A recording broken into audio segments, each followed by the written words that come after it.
Bonjour Église Le Sentier, bonjour et bienvenue à tous ceux qui se sont joints à nous ce matin. On est content que vous soyez là et j'en profite pour souhaiter une bonne fête des pères à tous les papas qui sont présents.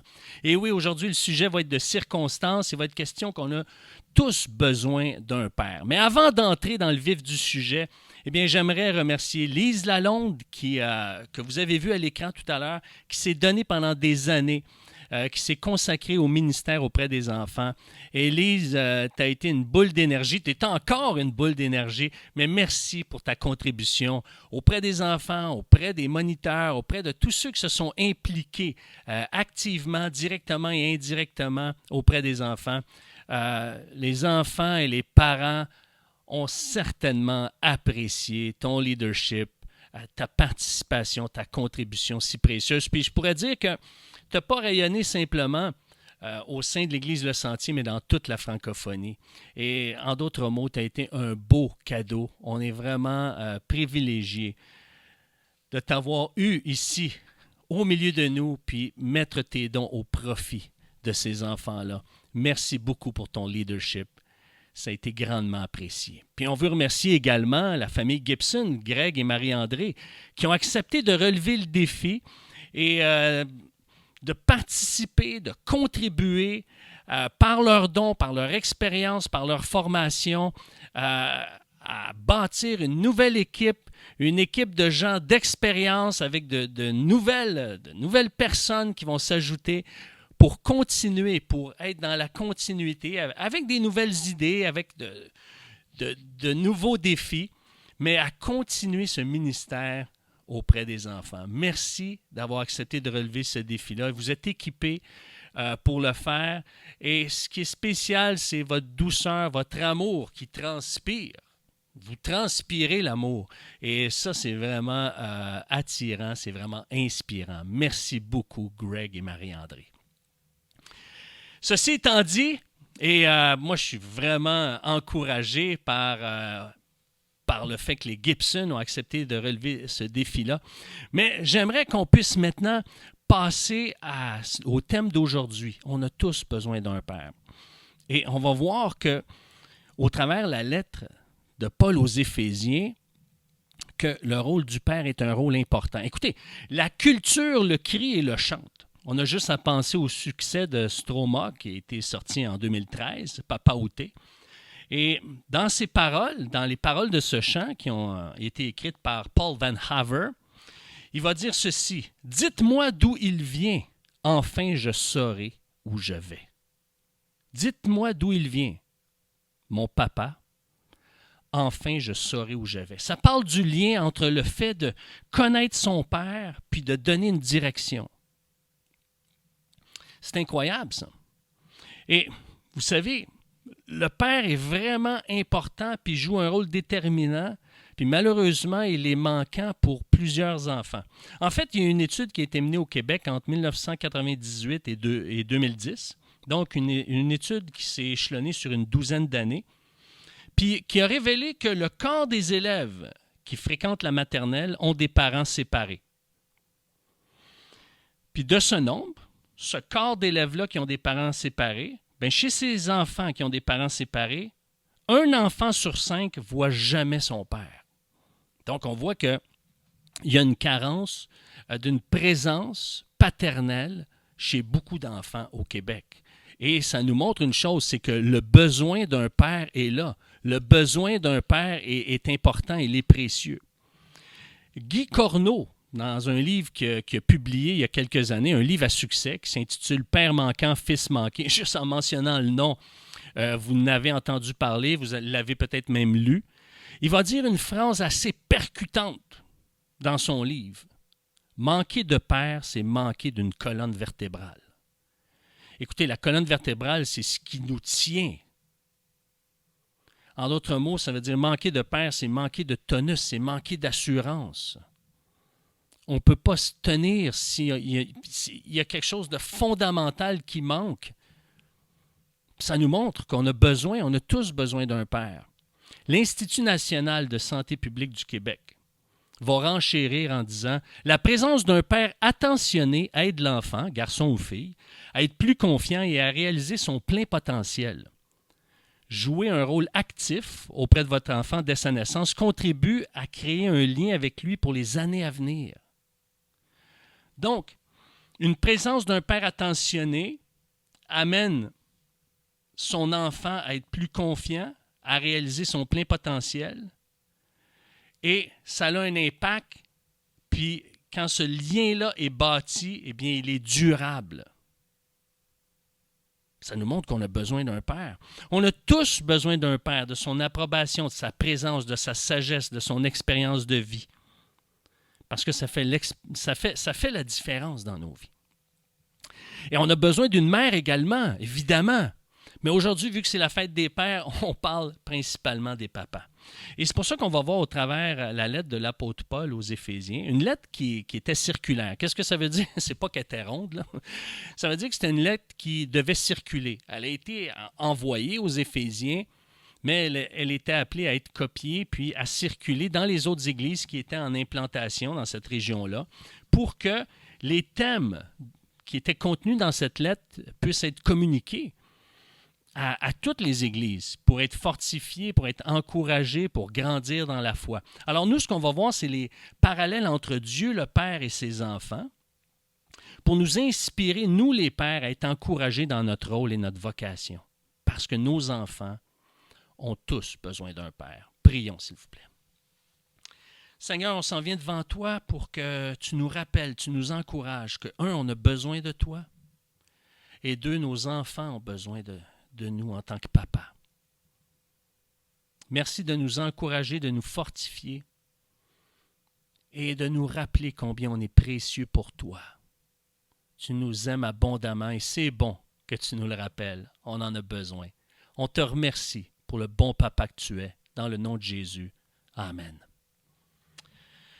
Donc, dans la lettre aux Éphésiens, le chapitre 1, on voit un des éléments de ce chapitre, c'est que Dieu le Père renforce notre identité en Jésus-Christ. On voit sous plusieurs appellations, en Christ, en lui, en son bien-aimé, qu'il y a des bénéfices, il y a des dividendes à être trouvés en Jésus-Christ. Et ça veut dire quoi être en Jésus-Christ? Bien, ça veut dire que lorsqu'on est sauvé, on fait partie de la grande famille des enfants de Dieu.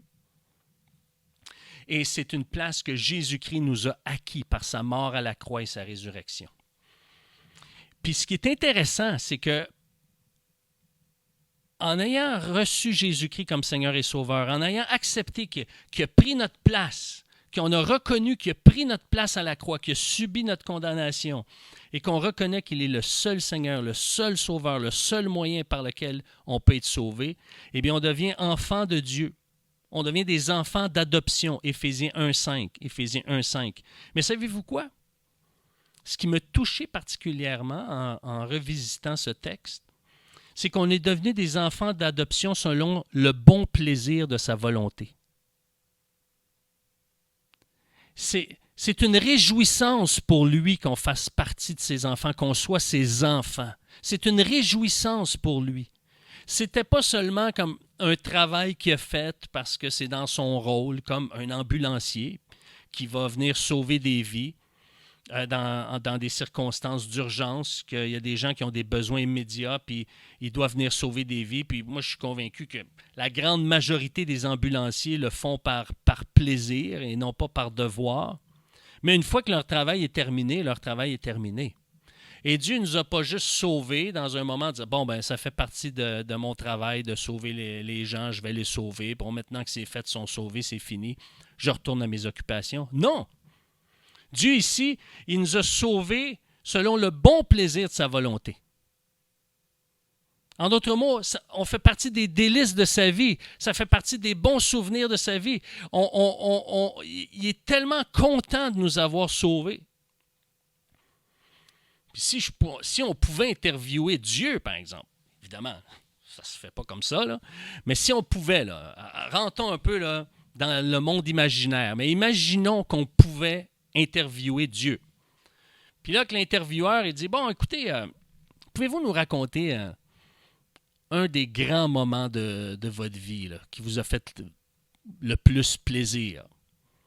Évidemment, il pourrait en compter des milliards de moments. Mais savez-vous quoi? Un des moments qui lui a fait plaisir, c'est de voir qu'on est devenu son enfant. Parce qu'on a été adopté selon le bon plaisir de sa volonté. Et ça, c'est précieux. C'est précieux. Dieu ne regrette pas d'avoir donné ce qu'il y a de plus précieux pour nous sauver, pour qu'on puisse devenir ses enfants. Il nous aime d'un amour éternel. Et ça, c'est rassurant et ça fait chaud au cœur. Eh bien, et c'est pour ça que nous, c'est important. Nos enfants ont besoin qu'on puisse leur faire sentir qu'ils sont précieux, qu'ils nous amènent de la joie. Et parfois, c'est un défi pour nous parce que nos enfants ne sont pas parfaits et nous, on n'est pas parfaits comme Dieu est parfait. Mais c'est un domaine, par exemple, moi, dans ma vie, que je veux grandir. J'aime mes enfants, mais je veux qu'ils le sachent, je veux qu'ils puissent le savoir, je veux qu'ils puissent le goûter. Et des fois, en tant que père, on peut agir d'une manière où est-ce que nos enfants ne sont pas en mesure de détecter qu'il y a énormément d'amour derrière nos décisions, derrière nos actions, derrière nos paroles. Et c'est la même chose dans notre perception face à Dieu. Des fois, on ne comprend pas pourquoi il permet des choses, pourquoi il nous restreint sur certaines choses. On a la difficulté à discerner qu'il nous aime derrière ce qui se manifeste, derrière ce qu'il permet. Mais plus on va découvrir que Dieu nous aime, puis combien il nous aime d'un amour personnel, eh bien, plus ça va transformer nos vies. Il nous le montre, on le découvre de plus en plus. Et de la même manière, moi, je veux que mes enfants découvrent de plus en plus qu'ils sont aimés par moi, leur papa. Et savez-vous, tout ça, là, lorsque je préparais ce discours-là, je me disais, ce que j'ai envie de faire là, dans les prochains jours, dans les prochaines semaines, quand je vais rencontrer quelqu'un qui me connaît plus ou moins ou qui ne me connaît pas du tout, dans un concours de circonstances, parce que ça arrive, hein, on rencontre des gens qu'on ne connaît pas. Puis, une des premières questions qu'on nous pose, c'est « Qu'est-ce que tu fais dans la vie? » Mais savez-vous, je pourrais leur dire « Je suis aumônier, je suis employé de l'Église, je suis un coach professionnel. » Mais j'ai envie de leur répondre « Je suis un papa. » Qu'est-ce que tu fais dans la vie? Je suis un papa. Puis leur montrer des photos de mes enfants pour montrer à ces gens-là qui ne me connaissent pas que je suis fier d'eux. Et vous allez dire, ouais, mais c'est pas un travail d'être papa. Non. Mais c'est simplement une façon de montrer que je suis fier d'eux. Je suis fier de mes enfants. Et ça lance un signal à mes enfants que, hey, on a une place importante pour notre Père. Et peu importe le moyen, nos enfants ont besoin de papa, qui ont besoin de sentir qu'ils ont une place importante dans la vie de leur papa. Gary Caldwell, un des grands sociologues du Québec, nous a rappelé à un moment donné, il y a quelques années, il était en train de parler à une foule, puis il disait que la plus grande fierté d'un Québécois au début du 20e siècle, c'était de fonder une famille. Ce qu'il faisait, là, son travail, c'était secondaire. C'était pour faire vivre sa famille. Mais sa fierté, c'était de fonder une famille. Un jeune adulte avait hâte de se marier pour fonder une famille. Un homme qui fondait une famille était un homme fier. Et est-ce qu'on est fier d'avoir fondé une famille? Est-ce qu'on est fier de nos enfants? Et est-ce qu'on les aime, nos enfants? C'est quelque chose qu'on est appelé à développer en tant que père parce que nos enfants ont besoin de sentir cette fierté-là. Puis à l'image du Père céleste, eh bien, il nous a aimés malgré nos différences parce qu'il nous a réunis. Il nous a réunis. C'est spécial parce que Éphésiens 2 nous dit qu'il a intégré dans l'Église des enfants de Dieu qui étaient issus du peuple juif, puis des non-juifs. Il y avait une distinction entre les deux. Les Juifs qui avaient tout un héritage, des promesses, il y avait des miracles de Dieu dans l'histoire de ce peuple, eh bien, eux, il y a toute une historique. Mais comme on l'a vu dans l'Épître aux Hébreux, il y a plusieurs Juifs qui n'ont pas reconnu Jésus comme étant le Messie, comme étant l'envoyé de Dieu promis par les prophètes. Et donc, mais il y en a un certain nombre de Juifs qui ont adhéré à la foi chrétienne. Mais le Seigneur a ouvert la porte aux non-juifs. Et ça l'a fait, à certains moments, il y a eu certaines tensions dans certaines églises. Et là, Paul va indiquer, mais écoutez, vous avez 2 parcours différents, mais je vous ai réunis. Et il fait mention de leur distinction, il fait mention du fait qu'ils sont différents. Mais il fait mention qu'ils sont unis ensemble et ils sont enfants de Dieu à part entière. Et ça nous montre qu'il n'y a pas une langue, il n'y a pas une nationalité, il n'y a pas une couleur de peau qui va changer notre statut devant Dieu. C'est lui qui nous a réunis et nous a réunis pour établir une paix entre nous et lui. Et en même temps, il reconnaît nos particularités qui sont propres à chacun. Puis il nous invite à vivre en harmonie puis dans la complémentarité. De la même manière que les enfants ont besoin d'avoir un père qui va les aimer, mais les aimer dans leur particularité. Va les aimer tout autant, mais ils ont besoin de voir que leur père reconnaît que chacun de ses enfants est différent. Et c'est ce que le Seigneur nous fait sentir, nous fait connaître, nous fait goûter, qu'on est reçu sur le même pied d'égalité, puis on a tout accès à lui, à son amour, à sa compassion, à son pardon. Parce qu'il est un rédempteur, un Père qui pardonne, qui fait grâce. Puis ce que ça nous montre, c'est qu'il nous connaît personnellement. On voit ça dans Éphésiens chapitre 3. Même s'il doit nous reprendre ou corriger à certains moments, son but n'est jamais de nous briser. Non, son but, c'est justement de travailler nos vies pour nous faire grandir en maturité. Puis ce qu'il veut, on le voit dans Éphésiens 3,12, c'est nous inviter à s'approcher de lui en toute confiance. Il veut renforcer le lien de confiance. Pour lui, le lien de confiance est extrêmement important. Éphésiens 3,12. Il veut être là pour nous fortifier puissamment. Puis au verset 16, ça dit dans notre être intérieur. Il veut nous bâtir de l'intérieur. L'intérieur, ça parle à la fois de notre identité, de notre conscience, de notre âme, de qui on est. Et ça nous montre une chose, c'est que quand on fortifie un enfant de l'intérieur, ça veut dire qu'on le connaît.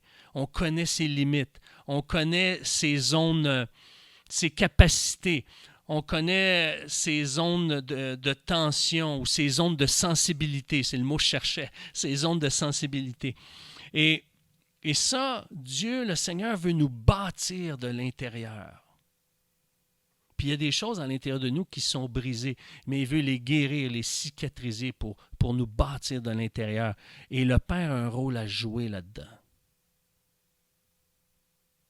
On peut tellement être une source de sécurité, non seulement une sécurité matérielle, mais sécurité émotionnelle également. N'oubliez pas, un père manquant, il n'y a pas de colonne vertébrale, mais quand la colonne vertébrale est là, tout se tient.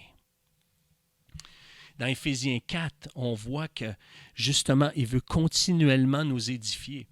Il veut non seulement nous édifier sur une base personnelle, mais aussi qu'on puisse trouver notre place dans la grande famille de ses enfants, dans la grande famille de Dieu. Il veut nous équiper, nous former, nous éclairer, nous donner des fondements parce que il veut que notre particularité fasse partie d'un tout. Il aime puis il sait que notre identité trouve tout son sens dans le grand ensemble. Notre identité là, propre, il veut la fortifier, la renforcer, mais il veut qu'elle trouve son sens dans le grand ensemble. Il ne veut pas qu'on soit le plus petit, il ne veut pas qu'on soit le plus moyen, il ne veut pas qu'on soit le plus grand, il veut qu'on trouve notre place, qu'on soit à notre place. Et c'est ça l'œuvre que Dieu veut faire dans nos vies, puis il utilise l'Église pour nous amener à croître. Il utilise la famille pour nous amener à croître. Et c'est pour ça que pour nous inspirer, il nous a donné un exemple humain, vivant, son Fils, l'héritier. Celui, Jésus, qui nous invite à prendre part à son héritage. Puis l'exemple qu'il nous donne, c'est un exemple d'amour sacrificiel. Il nous montre que Dieu le Père a été prêt à donner ce qu'il y avait de plus précieux, ce qu'il y a de plus précieux pour notre bien-être, notre sécurité, notre croissance. le bien-être, la sécurité puis la croissance de ses enfants. Il nous a donné ce qu'il y avait de plus précieux, de ce qu'il y a de plus précieux, son Fils Jésus-Christ, pour qu'on puisse croître. Puis nous, les pères, on est appelés à donner ce qu'on a de plus précieux parce que nos enfants ont besoin de croître avec un Père qui est présent et qui est concerné. Et c'est pour ça que dans Éphésiens 6, notre Père nous apprend à être obéissant et à voir le côté avantageux des limites qui parfois nous sont imposées ou qui sont là, qui sont présentes pour nous amener justement à grandir dans la bonne direction. Donc, il nous prépare, nous équipe surtout pour les défis, les luttes, les tentations puis les épreuves. On a besoin d'un Père qui nous équipe. On a besoin d'un Père qui est là, qui nous sécurise, pour qu'on soit libre de vivre puis d'exprimer notre foi. Parce que nos croyances, c'est ce qu'il y a de plus fondamental. On a besoin d'un Père comme lui parce qu'il nous inspire au niveau de la paix, de l'amour et de la foi. C'est ça qu'on voit au verset 23 du chapitre 6, Éphésiens 6, 23. Que la paix et l'amour avec la foi soient donnés aux frères et sœurs de la part de Dieu le Père et du Seigneur Jésus-Christ. Que la paix et l'amour avec la foi soient donnés aux frères et sœurs de la part de Dieu le Père et du Seigneur Jésus-Christ. Parce que, et ce qui est intéressant, c'est que le mot paix vient avant l'amour, vient avant la foi. Pourquoi? Parce que si j'ai la paix avec Dieu, j'ai accès à son amour. Et plus je découvre qu'il m'aime, plus ma confiance en lui grandit. Je ne peux pas avoir confiance en quelqu'un avec qui je ne suis pas en paix et en quelqu'un que je ne suis pas convaincu de son amour pour moi. Si je suis en paix avec Dieu, puis que j'apprends à découvrir qu'il m'aime, ma confiance en lui va grandir. Mais ça commence par la paix. Et quand il nous sauve, quand on devient enfant de Dieu, ce qu'il fait, c'est qu'il rétablit la paix. Il établit la paix, il rétablit la paix. Et sur la base de cette paix-là, puisqu'il y a une paix entre Dieu, mon Père et moi, j'ai accès à lui, je découvre qu'il m'aime, et plus je découvre qu'il m'aime, plus ma foi en lui, plus ma confiance en lui, plus ma confiance en ses paroles, en ses conseils, en son jugement grandit. Et c'est pour ça qu'on le voit dans Éphésiens 2, 17, qu'il est un artisan de paix, et c'est sur cette base-là que je suis accepté. Lui, ce qu'il a voulu établir, c'est cette paix entre lui et moi, entre lui et ses enfants. Et c'est ce que Dieu veut, que cette paix règne dans nos foyers pour qu'on puisse être réceptif à son amour. Quand il y a une paix relationnelle, eh bien, l'amour est beaucoup plus facile à communiquer.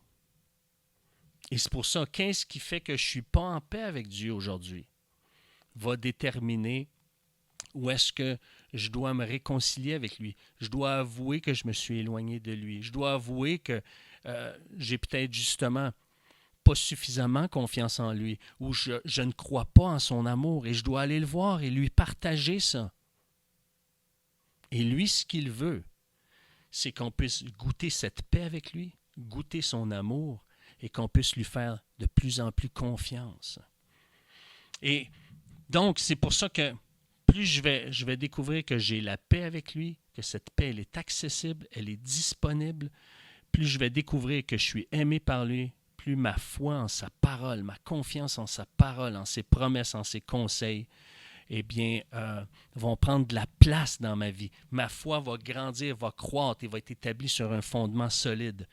J'ai besoin d'un Père parce que si je suis en paix avec lui, eh bien, je vais me sentir aimé et je vais de plus en plus lui faire confiance. Et je vais prendre de l'assurance dans mon identité, dans ce qui me distingue, puis dans ce qui me qualifie. Et c'est pour ça que j'ai besoin d'un Père qui me connaît personnellement, d'un Père qui sait ce que j'ai besoin. Puis, c'est là que je vais être en sécurité dans mes défis, parce qu'en étant en pleine confiance, en ayant confiance en lui, eh bien, je vais être rassuré par son amour. Et en terminant, c'est pas toujours être facile d'être papa, puis surtout, si on est dans le jeu de la comparaison, on se compare à Dieu le Père qui est parfait. Moi, si je me compare à Dieu le Père qui est parfait, je suis loin d'être parfait, mais je veux grandir dans mon rôle de père. Parce que il n'y a pas de baccalauréat pour les papas. Dire, bon, et même, dans la chanson Papa Outé que j'ai citée préalablement au début du discours, il y a une strophe qui dit « Tout le monde sait comment on fait des bébés, mais personne ne sait comment on fait des papas. » Mais on a un modèle, on a un exemple, on a de bons exemples au travers de cette lettre aux Éphésiens.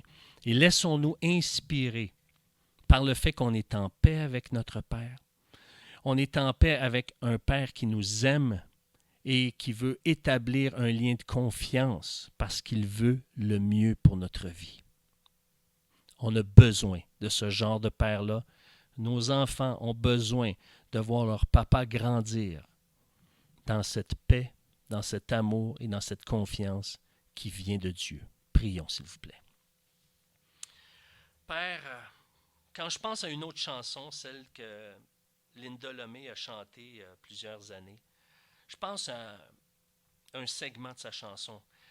Elle parle de sa mère, puis elle dit « Comment tu as pu trouver un homme qui n'a pas peur, qui promet sans trembler, qui aime de tout son cœur. » Qui promet sans trembler, qui aime de tout son cœur. Et c'est toi, ça. Tout ce que tu promets, tu l'accomplis. Tu es digne de confiance. Tu n'es pas comme un homme pour mentir. Tu fais ce que tu dis. Tu accomplis tes promesses. On peut te faire confiance parce que tu es le même hier, aujourd'hui et éternellement. Seigneur, merci que tu nous as accordé la paix en Jésus-Christ. On est en paix. Merci que tu veux nous révéler, nous dévoiler, nous faire connaître, goûter ton amour pour que notre confiance en toi puisse grandir. Puisses-tu nous aussi nous façonner, nous les papas, pour devenir des exemples inspirants et être utilisés par toi auprès de nos enfants qui ont tellement besoin de nous, de notre présence, de ce que tu nous as donné pour les aider dans leur identité, dans leur développement, dans leur croissance, pour qu'ils puissent à leur tour devenir des hommes et des femmes inspirants. Je te le demande dans le nom de Jésus, comme un cadeau, comme une grâce. Amen. Que Dieu vous fasse du bien, papa, que Dieu vous fasse du bien, Église Le Sentier, et que Dieu vous fasse connaître, à vous tous qui s'êtes joints à nous par la technologie, que Dieu vous fasse connaître que vous pouvez avoir la paix avec lui au travers la mort et la résurrection de Jésus-Christ. Merci, bonne semaine. Au revoir.